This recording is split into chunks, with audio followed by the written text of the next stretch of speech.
Hello, my beautiful diamonds, my TikToker, SheilaTruelove here with you. I have to share this with you before I head out to the office briefly this morning. This was a very good advice. And I am not against black men in general, but what this lady has to say, she's speaking truth. She's a social worker. She studied African American history. She did a lot of studying when it comes to black men.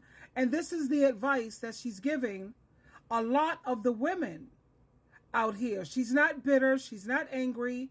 You can't consider it to be bitter or angry if what they're saying is the truth.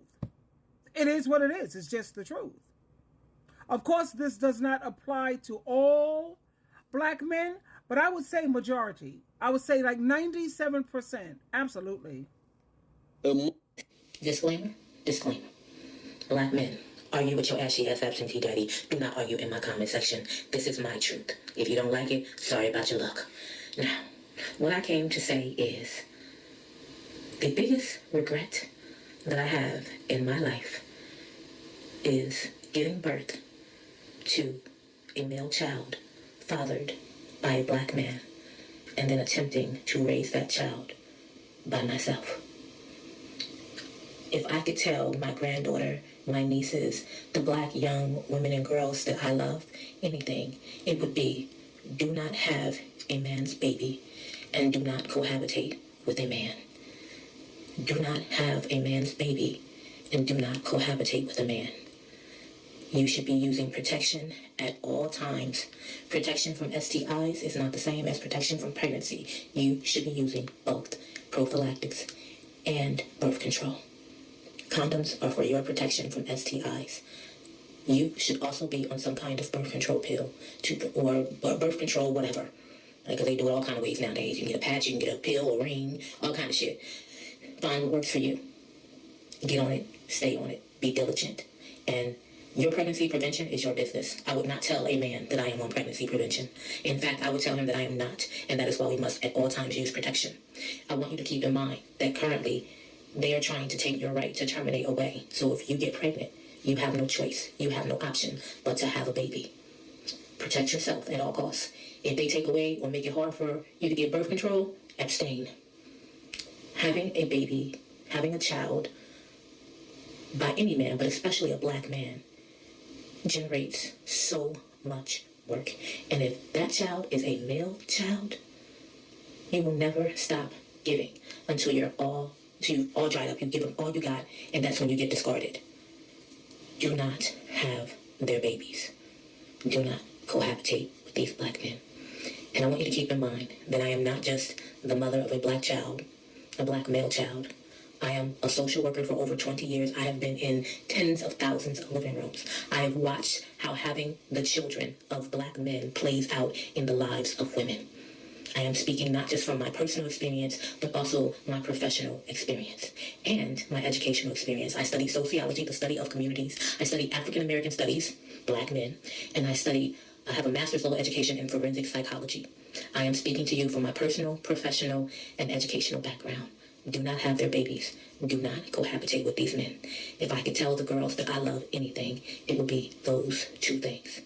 And in all the time that you save not laboring for any man, spend that time on you. Do you, love you, be you. Disclaimer, disclaimer. Oh, God, thank you so much for sharing that information. Now, a lot of people would say that she sounds like she's bitter, or maybe that was just her experience. Okay, let's say that. But let's look at the statistics. You can't lie about that. Look at most of these black homes and even women who are of other races who decided to have children with black men. The proof is in the pudding. They're not interested in marriage. They're not interested in commitment. They don't know how to be faithful and loyal. And I'm not saying that that's only black men, but I always base things on the majority. I base things off of the numbers and statistics. Just look at the numbers, honey. Look at all of these broken homes, and then they say they don't want a single baby mama, but they're the ones who's making these single baby mamas. So like she's saying, she's not being bitter. She don't say, I know I'm not bitter, sweetheart. I'm not bitter. I'm better because I know better now. I have more experience. I have more knowledge. I have more education. And I know better. And we all say, oh, no, that's not going to be me. That's what happened to you. Okay, go ahead. We all was like that. I was like that too. My aunts and my family used to just, oh, man, they used to get so angry at me. Because I believed in my husband so much. My husband would never cheat on me. Not my husband. Well, that's what happened to you. But that's not me. I was just like that too. Yup. Ended up a single baby mama, and I was married. Started out married, lost my virginity to my husband. Ain't that the way it's supposed to do? It's supposed to be? I followed all the rules, baby. Still ended up a single baby mama, even though my husband wasn't black. You know what I mean? My husband was Hispanic and Italian. And he was a great man. That was the best husband ever until his uncle came to town. And like 1 Corinthians 15:33 says, bad association spoils good character and it will ruin you. That's what happened. My husband and I, we would have probably still been married to this day if he didn't get caught up hanging out with his uncle, No Neck and Negro. But that was a damn good man. He was a great provider, man. He was gentle. He was patient. He was kind. He was soft-spoken. He cheated on me. Couldn't deal with that one. I can't do it. I did the first time I let it ride because I was pregnant. And then I had another baby, and I let that go, and then I was young. I was in my 20s. I got married when I was 20. I lost my virginity when I was 20. 20. To my husband. But anyway, when it comes to these black men, babies, honey, no. A woman here says, I agree with a lot of what you said. But if a black woman has a son with another race, he will still be considered a black man. Which is true. They say once you have an ounce of black in you, baby, that's it. And let me see. This is both horrible situation to put yourself in. This is, what is this? A lot of people don't read. I feel you. Luckily, I have 2 amazing sons. They make me so proud. Yeah, but let's see what they turn out to be with their partners. Anyway, I got to run. I just wanted to share this with you completely. Then a lot of people are saying Cynthia G. You can check out her channel. She keeps trying to tell you. Cynthia G said it, and I'm glad. And may God bless that girl, because Cynthia G is trying to educate a lot of black women on please just don't do it.